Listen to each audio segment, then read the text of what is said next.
Okay, here's another story. Um, when I was in school, I was a crossing guard. So the town at the end of the year would take all the crossing guards. I really didn't know this until because at the end of your seventh grade, I was a crossing guard too, but I didn't get notified about this trip, and it was only for the eighth graders. People who were crossing guards and they're eighth graders. The city would basically, Little Falls, would chip in or whatever, and they would sponsor a trip to Washington, D.C. for the crossing guards. So they tell me at the end of the year, hey, you've won a trip to Washington, D.C. And it's a bus trip, okay? So I go, a bus trip? There ain't a chance I'm taking a bus trip. I got so sick I got sick in a car, I got sick in a bus, I got sick on a boat. I mean, any motion, I got sick. I mean, I couldn't go on a bus. I couldn't go a couple miles on a bus, I mean, just really bad. So anyway, I go, I said, no thanks. And they go, oh, no, you gotta go, this, that, and the other thing. So they come down and they actually talk to my parents about it, hey, why is he saying no to this, trip? It's all on us. They're paying for everything, And my father says, hey, he gets sick, really sick. So the guy says, well, maybe if he went to the doctor, maybe they could give him something for for his motion sickness. I'm sure they can. So anyway, my father says, hey, look, they want you to go down and see Dr. Maybe and see if there's something they can do for motion sickness. So I go, I'm not going to trust it. There's no way. So I go to Dr. Maybe. I just sit down and talk to him, And he says, yeah, they got this stuff, Dramamine. I'll write you a prescription. So he writes a prescription, right? And I told him, I said, yeah, but I may not go. I mean, I may still get sick. I'm going to try it out. So I get the Dramamine, and then I get enough change to get on and off the bus, so I can get back home. And I go and say, okay, I'm going to take a bus. And I was going to drive, I guess I got the 114. I have to go maybe at least 4 or 5 miles just to be absolutely sure I was not going to get sick. So I get on a bus. I take it, after I took the Dramamine, I take it, I go 4 or 5 miles. Hey, I'm okay. Hey, maybe I can go to this Washington, D.C. It was a big deal, Washington, D.C. And they laid it out. They had little excursions to everything down there, So I go, okay, I'll try it. So the day comes when we're supposed to go. I take my Dramamine pill, take the rest of the pills with me. And the pill was good for like maybe 4 hours, something like that, okay? But we were going to stop on the way down. We were going to go from New Jersey, obviously, down to Washington, D.C. We were going to stop like at Annapolis, which is not far from D.C., maybe a half hour or something like that. But anyway, we were going to stop there. So I go, we stopped at Annapolis, and we did a little tour of Annapolis, a little quick tour of Annapolis. And so I go, hey, we got lunch and stuff like that. And then I go back and say, I got to take another pill. So I go in the bathroom, I take out the pills. I take the pill, and I picked up the glass of water. But I don't know how the heck I did it, but I picked up the glass of water, and I had the bottle of pills in the same hand. Well, I hadn't put the top on the bottle of pills. I took the pill, I drink the water, and the rest of the pills come out right down the drain. I'm like, oh my God, I lost the pills. They went down the drain. So I had the one pill. So I got to D.C., but I'm saying now I'm stuck. I can't go anywhere in D.C. So the people in charge said, look, we'll go to the drugstore and we'll get you some more Dramamine. They go to the drugstore says, hey, it's a prescription. You can't, we can't give it. We can't give it to you. And in those days, it wasn't like I could call Dr. Maybe and he could call and get the prescription. They couldn't do it. I mean, I don't know how they would do it, but anyway, they couldn't do it. So they go, well, here's something over the counter. It's just as good as Dramamine. Not to me, it wasn't just as good. Okay, I trusted Dramamine. I didn't trust the other thing, but I took it anyway. So the next day, we're going to, I think we're going to like George Washington's house, okay? And we're going to tour the grounds and stuff like that, okay? We go down, we get in the bus. I'm on a bus 10, 15 minutes. I'm sick. I'm hanging out the window. I'm sick as a dog.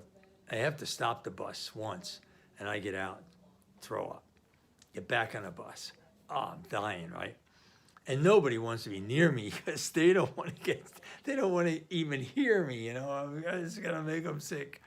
So we finally get down to Washington's place. I forget the name of it now. Jeez. Anyway, and everybody takes the tour except me. I just sat there on a bench. I was, bad shape. Now we got to come back to D.C. Oh, just, the thought of coming back. I took another pill, but the thought of coming back, geez, I'll walk. It was about 30 miles. So anyway, I get on a bus, and we're coming back in, and when we're coming into D.C. now, it's busy. It's really, I don't know, rush hour or not, but it's busy. And D.C. has these circles, all these circles. So the bus driver's in the middle of this circle, and he's trying to navigate around the circle. And I'm up there. I got, whoa, I'm banging on his back, on his shoulder, like, whoa, we're going to get over the bus, man. So he's trying to rush around. He finally gets over near, actually, it was not the center, but there was a big flower bed there. On the side, he opens the door. I go rushing out, barf in the flower bed. And then he says, okay, get back in the bus. I go, no, I'm not getting back in the bus. Now I'm in D.C. I figure I could walk to the place. So literally, I started walking to where I thought the hotel was. And then finally, they pull up with a bus. And they say, you got to get back on the bus. You're going the wrong way. We were going, this, that, and the other thing. So I got back on the bus. I hung on until I get to the hotel. I'm sick as a dog. I get out. I had to stay outside. I couldn't even go in a hotel. I was so sick. So I finally, they give me something to drink. I finally get something in my stomach a little bit, I'm finally reasonable shape. And the next day, it was like a walking tour or something like that. It wasn't. We went someplace where I could walk, like the White House or something like that. So anyway, I got to the second day. And then that night, they said, hey, we're going to go to this mock battle, and it'll be fun and interesting, So I go, hey, mock battle sounds good to me, but where is it? So the mock battle was, again, if it was a bus ride, it was a couple blocks. It wasn't anything. So it was okay.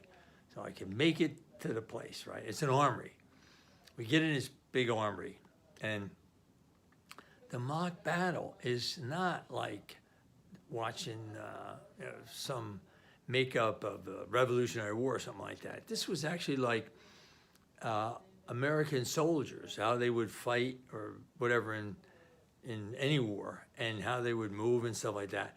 Well, we're sitting there, and they start firing these blanks, but it's blasting.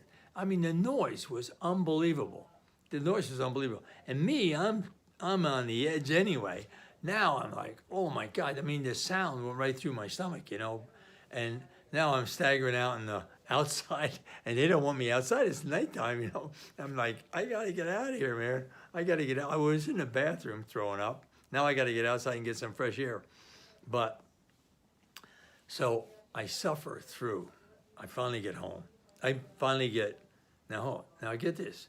I finally get back to the hotel that night. The next day we go someplace as a walking tour, okay? Then the next day we're leaving. We're going back. Now I got to get on a bus, and I got to go like 5 hours. Oh, I mean, I had no choice. I had to get on a bus. I was hanging out the window. I was I was dying the whole trip back. And nobody, everybody else is like, don't sit downwind of Duffy. You got to be in the back of the bus, man. If I'm going to throw up, it's going to go hit some car. It's not going to hit anybody in the bus. Oh, it was by far the worst trip I ever took in my life. The worst trip ever. And I'll tell you, finish it up with a funny story. When I get to college, finally get to college, right? The English professor, first of all, the first day of class, he asked, just to get a sense of, your backgrounds and stuff like that, et cetera. I'd like to know, how many books have you read? So, how many books have you read? And the first person to get up, and I was sitting back further over on the right-hand side. It starts on the left-hand side. First person to get up is a girl, and she says 120 books. Now hold it. I'm over there 1, 2, 3, 4. She says 120. I'm like 120. Next kid 85, 90. Boom, boom, boom. I mean, way up. I would say the lowest was probably 60. Some books. I had a lie through my teeth to say 20, right? I figured if they just asked me for a couple of names of books, I'm in trouble, So I said 20, and literally everybody looks around at me saying, well, he won't be here next semester. And literally, most of those kids weren't there next semester, or a lot of those kids weren't there next semester. But they were lying through their teeth, or else they just read books. I mean, I could read a fairy tale book, but not a serious book. So anyway, but that was comical. So the same teacher, his priest, Father Roy, he says, okay, I want you to write a paper.